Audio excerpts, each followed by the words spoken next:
Hello and welcome. Before we begin the presentation, I just wanted to say thank you. I can empathize with you that the past few months have been very difficult. However, we're very grateful for this opportunity right now. And a lot of the decisions are just outside of our control, so we're doing the best we can and being as proactive as possible.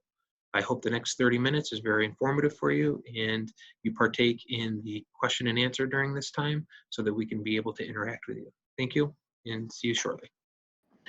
Hello and welcome to the Victor Central Athletic Department Fall-1 2020 presentation. My name is Dewey Weimer. I'm the Director of Health, Physical Education, and Athletics here at Victor Central. You'll see the QR code at the bottom left of your screen along with a website.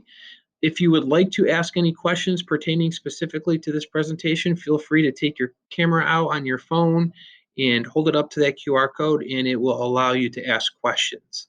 We'll be monitoring those questions routinely to be able to answer them as needed. Before we begin, I'd like to thank Dr. Terranova and the Board of Education for their support and advocacy in getting our athletics program started back up.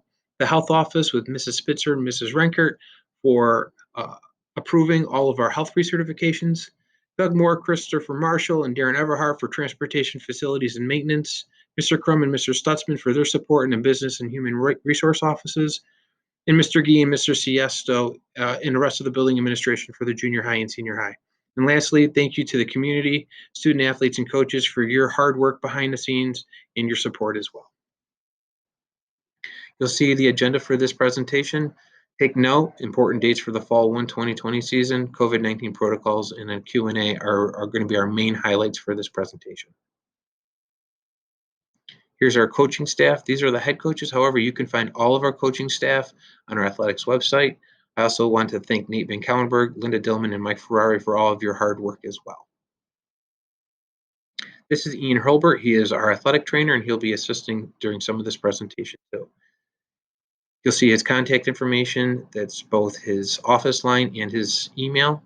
And you can contact him if you have any questions in regards to health, safety, and well-being of your student.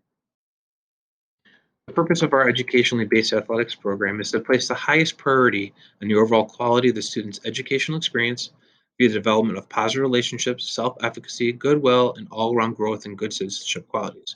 You'll see the categories that we use to evaluate our programs based on that position statement.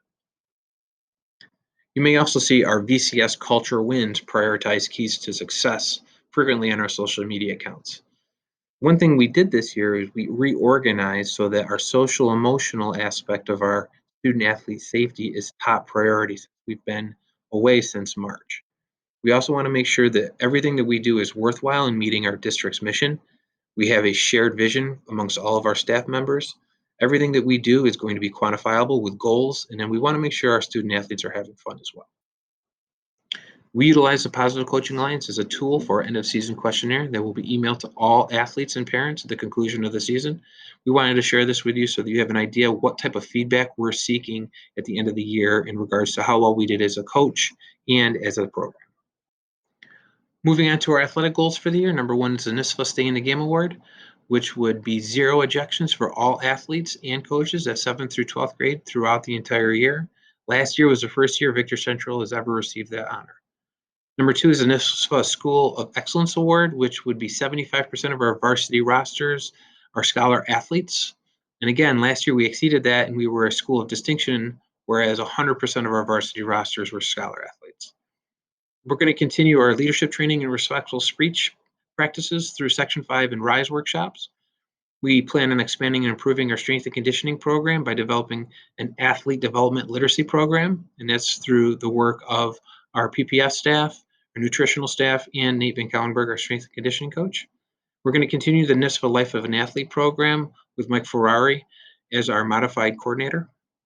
We're going to continue to improve our communication skills, and one of the things that I'm hoping to set up pretty quickly this year is a varsity student athlete advisory committee so that our student athletes can be in more conversation in regards to policies and procedures here at Victor Central Athletics.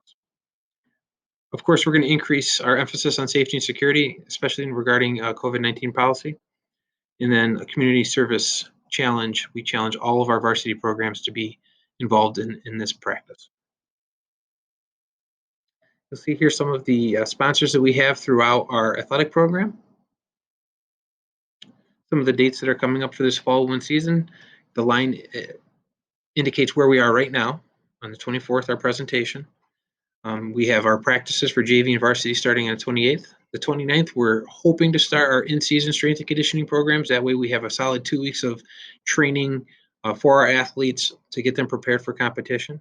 October 5th, we're going to start our modified A and B practices as well as our off-season training, strength and conditioning. However, these are all tentative dates. On October 12th, the 7-day this for the New York State Public High School Athletic Association 7-day rule is waived, whereas now after the 12th we can practice and or play 7 days in a row. October 19th, our Fall-1 contests, we may now go outside of Section 5. So up until that point, we'll be playing all league contests within our conference. November 7th is our cutoff for regular season contests. We still don't have a solidified postseason or sectional play schedule yet. We're hoping to get that shortly, but November 7th is that cutoff date. And then finally, our JV and modified athletes, their final day of competition will be on November 10th. In regards to interscholastic participation, it's important that we follow all of our state association regulations in terms of practice requirements and also attendance. One thing that's really important is just daily attendance, regardless of your mode of instruction, whether it be fully remote, hybrid, or in person at the time, you are required to show that you are actively engaged in your education. So make sure you're following your daily attendance protocols, and that includes physical education. One other thing that's really important is this daily health screening now through our school for our athletes. Ian Hurlbert will be describing how that process looks in a little bit. Our concussion management protocol has not changed. We are still using ECSCAT as a concussion assessment assistant, but that process has not changed. If you have any questions on the concussion management protocol, please contact my office. Continuing on to our protocols. Writing home from a contest, a parent or guardian may sign their son or daughter out at any contest if the coach chooses to allow that to happen in their program. They simply need to approach the coach and make sure that we document that they've went home with you. We do allow alternative adult transportation. You can do this by going to our website, and you'll see on our website the alternative transportation form in the quick links area. Once you select that link, it'll allow you to fill out a form. That form must be filled out 24 hours in advance, and approval is required in order for you to do this. But this allows the parent to transport their child to a contest if they choose to or if need be. You can also use this if you have another relative or a family friend that you would like to take your child home from the contest, and that's important. It's only a parent or guardian may take their child to a contest, but an alternative adult can take another child home from a contest. But this all must be done in advance, 24 hours in advance. We ask that you park in parking spaces after practices or games and allow your child to come to you. Dismissal is very important to happen quickly after contests and practices so that we can clear our fields and our facilities as quickly as possible. We do have protocols in place for heat and cold index. It's an unusual season for us starting so late for this fall season, so we may be involved in both of those. Our trainer, myself, and the coaching staff will be on top of those protocols as they happen. But in order for you to be notified as well, please stay connected utilizing the Notify Me, utilizing the app, our website, and our Twitter account. And please, if you have any questions or concerns, make sure we're following the chain of command and communicating with the coach appropriately. The first contact that you should have is with the coach. We would like the student athlete to talk to the coach first. That's that self-efficacy component that we are really promoting. So if the student athlete is not able to get an answer with the coach, we ask that you have a conversation with the coach. And if you don't get a resolve at that point, then approach the head coach of that program, and then it would come to my office. Now we're going to talk about specific protocols in regards to COVID-19. The first thing we're going to show you is the daily health screening utilizing the Our School app. Go to your app store and do a search on Our School Today. The app that you want has a blue baseball cap. Once you've downloaded the app, click into the app to open it, and then the first time, select Setup, pick your state, then start to type into the search your school name. Click your school, and that will take you to the mobile app, which is the school calendar, rosters, scores, etc. for your school. Click on the menu over on the left, and now you'll see the daily health screening app icon at the top. To take the daily screening, Click that icon, and now you'll see the form. The first time you come in, choose what type of member you are. Generally, you'll be a student or a parent. Parents filling this out for their students, please click Student. If you're not sure what you are, just pick Other. Next, you'll type in your email. It will allow you to log in via Google or via email. It will send you an email to confirm that you're who you say you are. Then type your name and then verify. Clicking OK will then click you into the daily health screening form. Simply toggle yes for any yes answers. It assumes no answers otherwise, that you have no issues. If your school is wanting you or the parent to record a temperature, click into the temperature icon, drag it up and down on the screen, or click into the temperature number and type the number that you want, then click the back button. Once you've finished answering the questions, just submit the form for the day. This will notify you that you've completed your screening for the day for all activities. If you try to come back later, it will show you that you have already submitted your screening for the day. You can click up into the profile in the upper right, and that will also show you with a blue check mark that you've submitted your screening for the day. If you're a parent with multiple students in a school, you can use that profile screen to select each of your students, filling out one and then the other as far as their daily screening.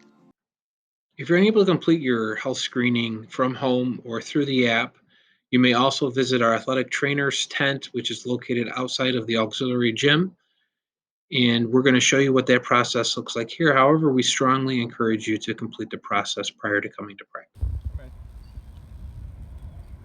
All right, so what we're going to talk through now is the screening process that the athletes are going to perform daily here at Victor Central Schools. So the athletes will be encouraged to complete this screening before they arrive to campus, at least 30 minutes before practice. The screening can be accessed through an app on your phone, and the athletes will answer the series of questions and symptoms that are listed on the app.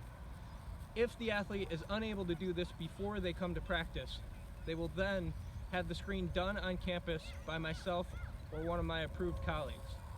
At that time, they'll come to the specified location, which currently is outside the auxiliary gym, where we will have a tented area for inclement weather as well. They will be run through the exact same series of questions, and then their temperature will be taken on site here. And once that is done, they'll be allowed to participate in practice.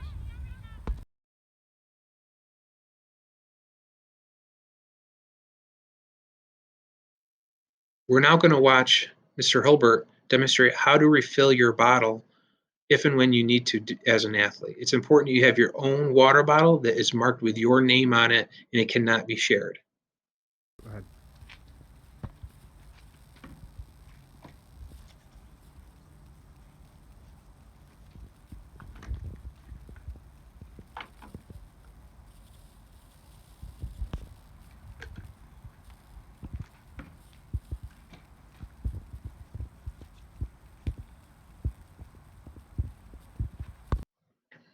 Hand sanitizer will be readily available, if not at the practice fields, at the hydration stations. However, we would like all of our athletes to have their own hand sanitizer within their personal equipment bags as well.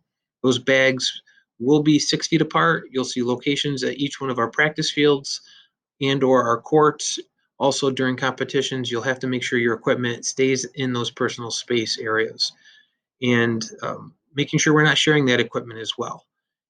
If we have inclement weather, we cannot use the inside areas, so make sure you bring a garbage bag or some other weather protection for your equipment. Next, Ian's going to talk about our COVID-19 EAP, which is our emergency action plan. This is in case any of our student athletes are demonstrating any signs or symptoms, or a coach would recognize any signs or symptoms. Student athletes, it's imperative that if you are not feeling well or are demonstrating any of these symptoms, to notify a coach immediately. All right, so now we're going to talk through the COVID emergency action plan that we have in place here at Victor Central Schools. The most important part is to be able to recognize any symptoms of COVID-19 and to report them to your coach if you were to have or experience any of these symptoms.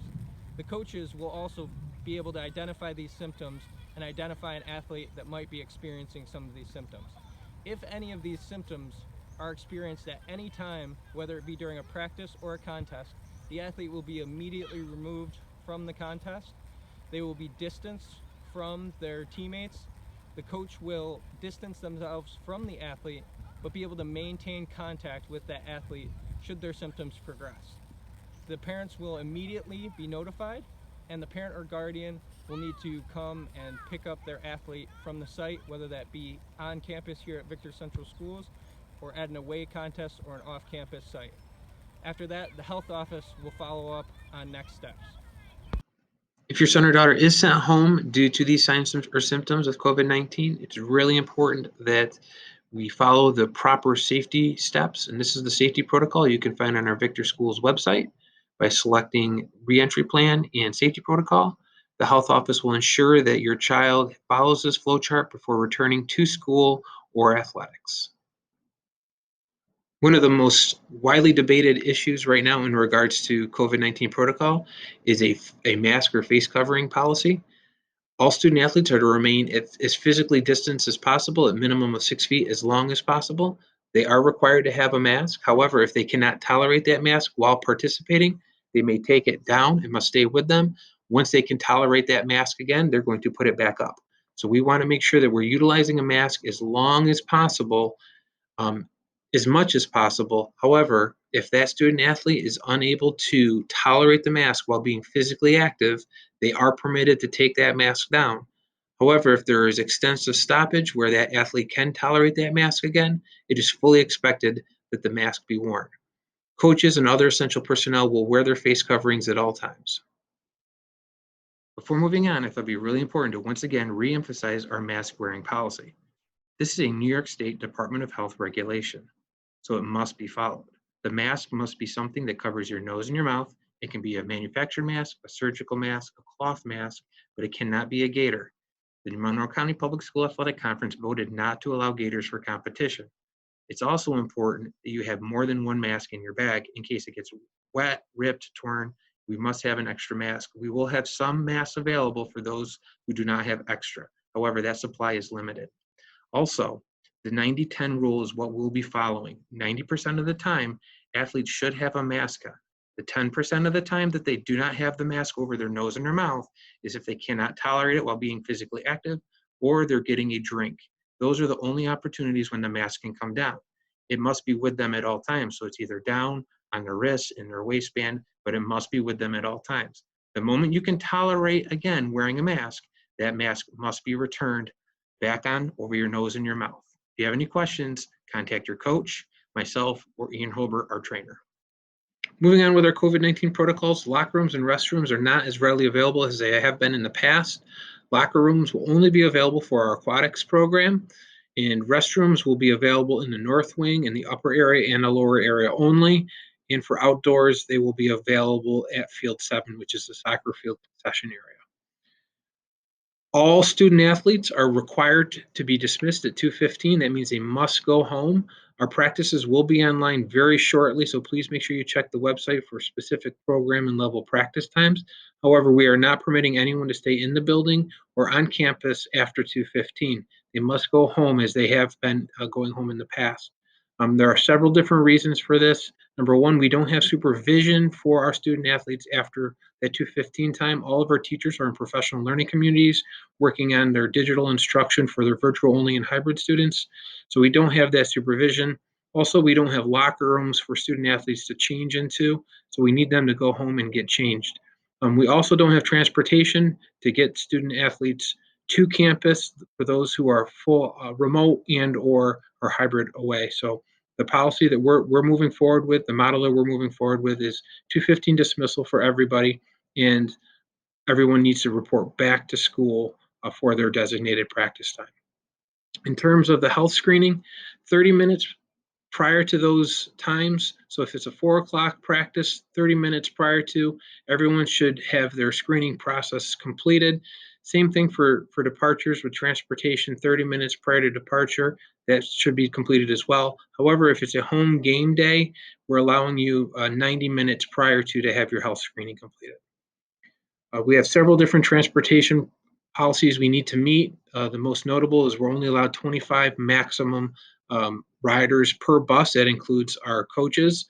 Coaches are able to follow the bus if we are at that 25 max. However, once again, the alternative adult transportation form is available if you'd like to self-transport your child to their contest. However, we need to be notified well in advance. As per the New York State document, we are only allowed 2 attendees per contest per athlete.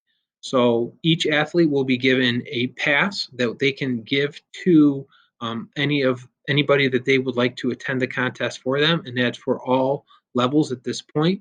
Our our contests are closed to the general public.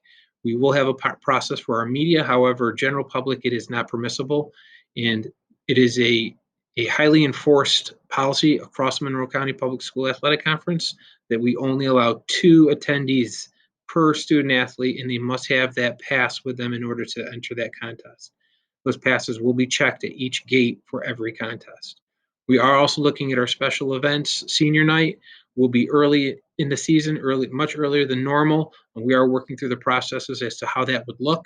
And then homecoming has been postponed until a later date. We're looking either at the Fall-2 season, which begins in late February, March, or we're looking at the traditional spring season. Sorry for cutting in once again. I just wanted to reemphasize the fact that a lot of the information we're providing is still being developed as we speak. The 2 attendee policy is going to be very sport and district specific. For example, as early as today, the Monroe County Public School Athletic Conference voted to only allow home spectators for all of our swimming and diving events due to our capacity levels for all of our pools. So once again, we will be updating our website as frequently as possible, but 2 attendees is still going to be the maximum allotted number of spectators per athlete. However, it will be very district specific and sport specific. Some of the general considerations that you can see here on your screen for each of the student athletes and the parent guardians. Again, maintaining 6 feet, having that face covering, making sure we're notifying the coaches if they're not feeling well. Really big, no hugging, high-fiving, handshakes, or fist bumps. So we've already told the coaching staff they're in hoorah after a practice. We're going to have to reevaluate how we do those. They are very much responsible for their own supplies, including those water bottles. They're only allowed to use their own clothing, so there's no sharing of a clothing or equipment whatsoever. If they do use dental protection, trying to keep that in their mouth as much as possible. They must bring their own water bottle and make sure they're staying plenty hydrated prior to practices as well. We do have that hydration plan that you saw, but we do need kids coming to practices with a full water bottle and being hydrated. For the parents and guardians, we ask that you also remain that 6 feet distance when you're at a game and you're wearing a face covering as well. Again, we're only allowed to have 2 spectators or 2 attendees per player, and we need your help in making sure that your son or daughter is coming to those practices or contests with the necessary equipment and it is labeled correctly. After each practice or contest, we do ask that you disinfect their equipment, and also you're responsible for transporting athletes to campus for practices or campus to ride the bus or competitions, or if you choose to take them to the competition, you may as well. Looking forward to our future dates. November 30th is the tentative start date of our winter season. March 1st for the Fall-2 season, which includes our 3 high-risk fall sports, football, volleyball, and cheerleading. And then April 19th is the tentative date for our spring 2021 season. There is no guarantee that any of these seasons will stay as is. It's all dependent on the New York State Department of Health, our New York State Public High School Athletic Association, as well as our local county health department.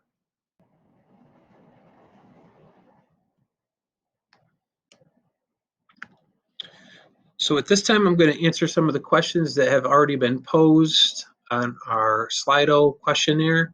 I'm going to answer the other ones that have come in during this presentation at a later time. However, a lot of the questions were pertaining mask wearing during practices, scrimmages, and games. And hopefully I answered that question. Again, they are required to wear a mask at all times, especially if they cannot maintain 6 feet, unless they can't tolerate that mask while participating.